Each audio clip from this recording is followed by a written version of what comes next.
Good morning. It is Thursday, Beis Adar Aleph, second day of the first Adar. Tovshin Ayin Tes. We are in Teres Menachem, Sefer HaMamorim, Tovshin Yud Gimel, in the Mamar Laman Daas of Yud Beis Tammuz, Tovshin Yud Gimel.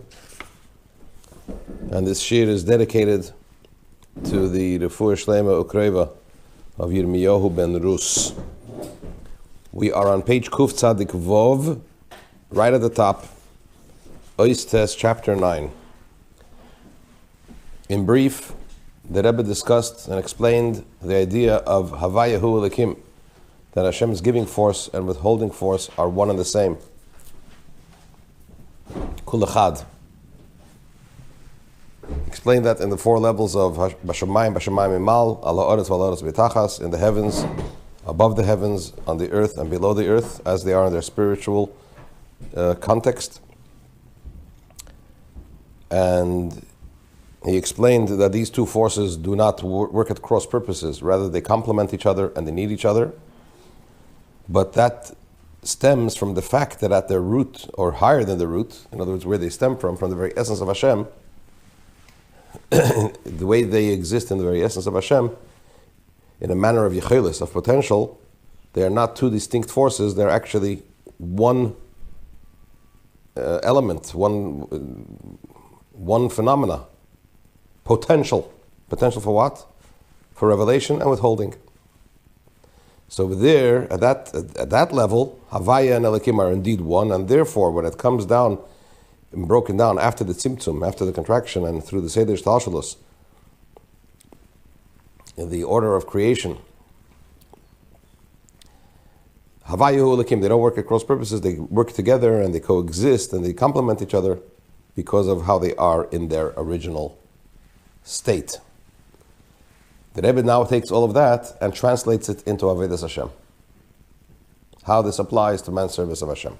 That's where we're up to, page Kuf Tzadik Vov, Ois Tes, chapter 9, right at the very top. To explain this matter in man's service of Hashem, we are on page Kuf Tzadik Vov, right at the very top. This is a theme which you're actually familiar with, because in the previous Maimer,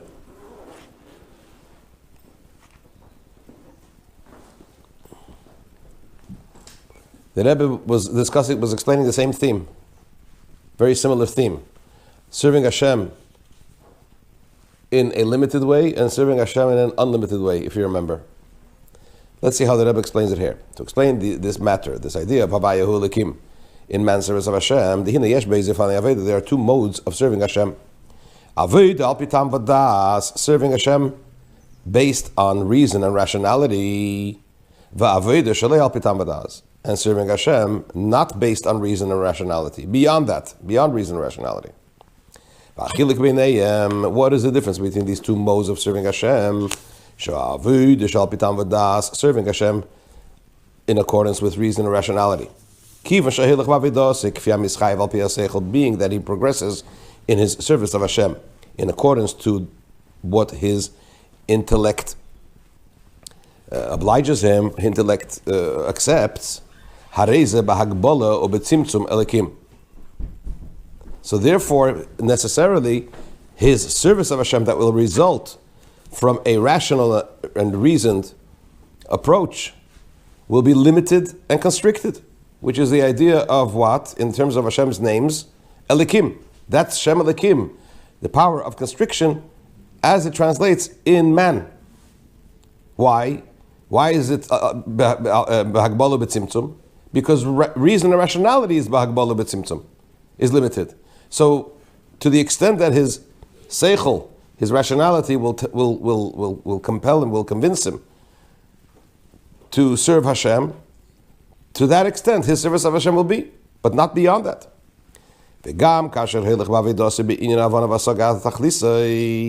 And even if he were to exhaust his service of Hashem based on his reason and rationality to the extreme, he fully exhausts it, he fully utilizes it, what's then?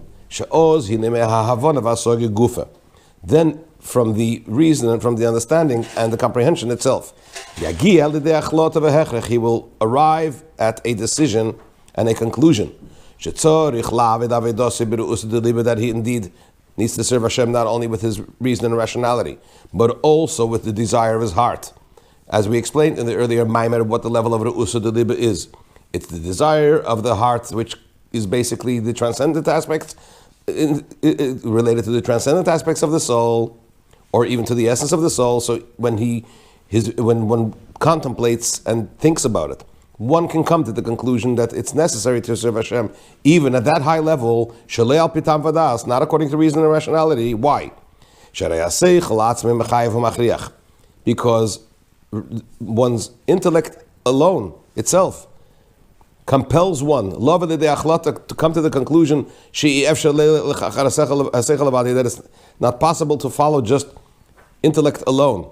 Because the intellect can also comprehend that there is something which is beyond intellect, based upon which, and according to this, one needs to conduct oneself. So in other words, even if one utilizes one reason and rationality, it's not necessary.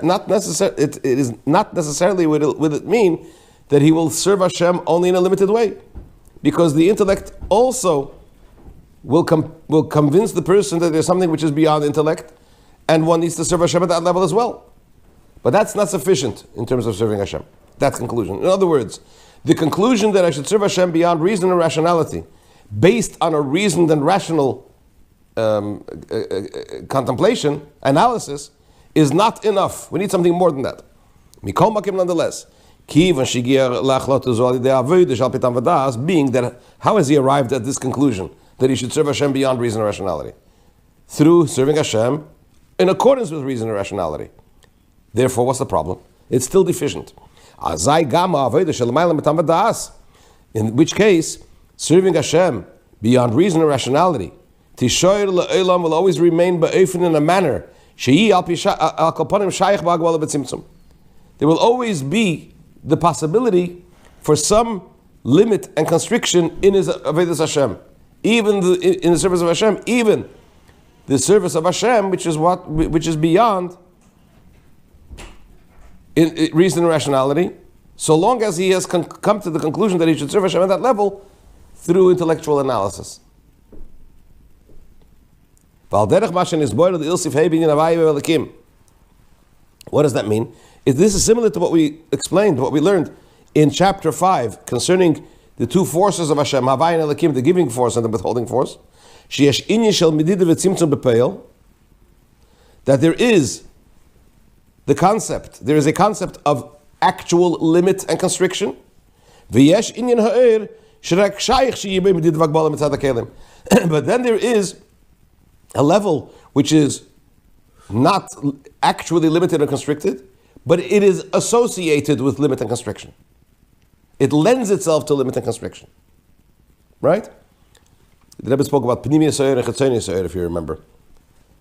So and over there the Rebbe explained that there is a level, Pnimi Yisayir and Chetzoni Yisayir. One doesn't lend itself to limit and constriction, and the other one does. Similarly here, if we're talking about a mode of serving Hashem beyond reason and rationality, but arrived at through reason and rationality that I need to go beyond, it's still associated with limit, and therefore lends itself to be limited. How? To the extent that it is possible. Someone who is greater than him in understanding and comprehension, a more clever person than him will come along. And not what type of clever person? Chocham lahora, a clever person who utilizes his intellect for undesirable purposes, to argue against godliness and holiness. And he will dismantle all the proofs, all the conclusions that he's reached, that he needs to serve Hashem beyond reason and rationality based on X, Y, and Z analysis. He will demonstrate to him how his analysis is flawed, and automatically he will fall from his level, and he will return, he will revert to serving his service of Hashem in a measured and limited way in accordance with rationality and reason. That's step one of the stumbling. Then there's a step two, v'ad, to the extent that one stumbles even further, falls even further, shesof kol sof yipel lamata yeser chulu, to the extent that ultimately he can fall even lower. Meaning to say, God forbid, that his actual service of Hashem, even at the level of reason and rationality, begins to falter as well. So therefore, what's the bottom line? Serving Hashem based on reason and rationality, even serving Hashem beyond reason and rationality, but based upon a reasoned and rational analysis, is not enough. There are pitfalls, and it's still deficient. Well, the mailim is, however, beyond this, there is beyond this mode of serving Hashem, there's a service of Hashem which is not founded and based on reasoned and rational analysis and contemplation, but rather it is founded and rooted on the concept of Kabbalah Sel, accepting Hashem's yoke. V'tachlisa, what's the ultimate purpose and what's the ultimate expression of that mode of serving Hashem? Even though Kabbalah Sel, serving Hashem's yoke, is a very basic level. It's not reason and rationality, but not beyond reason and rationality. It's lower than reason and rationality. It's like like you have a yoke and you know that this is what I need to do. Whether I understand it, don't understand it, I just go forward. But its ultimate purpose is, its ultimate goal is re'usu deliba, the desire of the heart, which is beyond understanding and comprehension. The level of re'usu deliba, the desire of the heart, is a level of connection to godliness which emanates from the very essence of the soul. And at that level, there's no reason, there's beyond reason, beyond rationality, beyond everything. So in other words, serving Hashem at the very basic level of Kabbalah's oil, accepting Hashem's yoke, is linked to the very highest level of serving Hashem, the desire of the heart, the expression of the very essence of the soul. Both the common denominator of both of them is that reason and rationality doesn't come into it, and therefore, then in that case, it is not possible that someone should come, and should contradict him and destroy his whole approach, through questioning and through disproving, because contradictions and destroying an argument is only in what context? In the context of a rational analysis, a rational approach. But in this case, when one serves Hashem, stems from the acceptance of Hashem's yoke and the desire of the heart,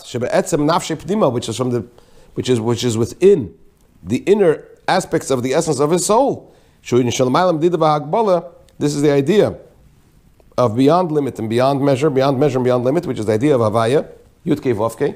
So when one serves Hashem at that level, of the Yud-Kei Vav-Kei level, then, and in what way? Starting with Kabbalah Sel, the acceptance of Hashem's yoke, but ultimately, through that triggering, Ru'usa Deliba, the desire of the heart, expression of the essence of the soul, then no contradictions can hamper one's advance in serving Hashem. So that's the idea of Havaya and Elikim in Avodas Hashem, in man's service of Hashem. Let's go on another little piece. Chapter Yud, Eis 9. Eis Yud, chapter 9. V'hinei klolas echilik ben bezefan aveda nal ba'aveda b'peil hu achilik sheben avedas aberurim la'avedas enesyenis. Now, the Rebbe said that the first mode of serving Hashem is Elikim. The higher level is Havaya, right? Now, but generally, they actually translate themselves into distinct paths of serving Hashem. We also learned about this in a previous Maimer. There is serving Hashem in a manner of refinement, and there is serving Hashem through tests. What's the difference between refinement and tests? Refinement is when we engage with whatever we're working with, whether it's Gashmias aspects, Gashmias and things for utilizing Hashem. For example, we take the leather of the hide of an animal, we turn it into mezuzahs and tefillin and sefer Torah and so on and so forth. Or when we eat l'shem shamayim, when we eat in order to have strength to serve Hashem. So whatever we do in terms of in our interaction with Gashmias, right, with the material world, that's called Avedas Abirurim. Serving Hashem through refinement. We refine the Gashmias, the physicality, and we refine it and we elevate it into Kedusha, into holiness.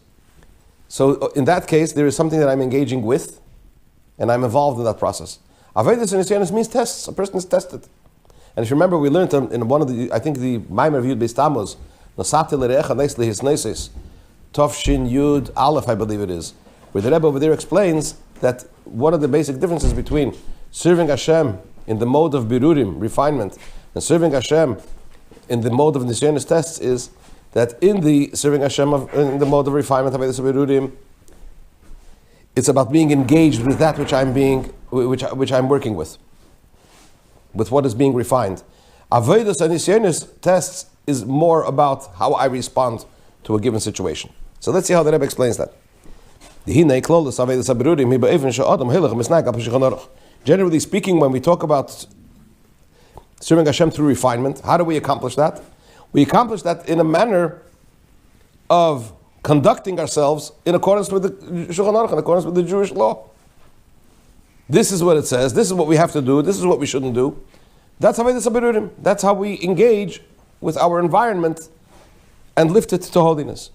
What is the hallmark of that? It's al pi havana v'asogya. This is the idea of serving Hashem with comprehension, with understanding and comprehension and rationality.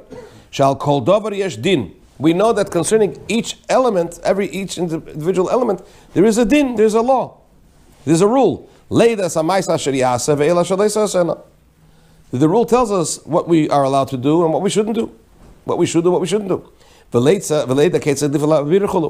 And therefore to know how to accomplish the refinement of a given situation. Therefore, this approach of serving Hashem, this manner of serving Hashem, is in a manner of limit and constriction.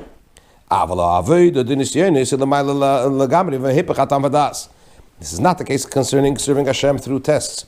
That is completely beyond rationality and even beyond rationality. Means to say, even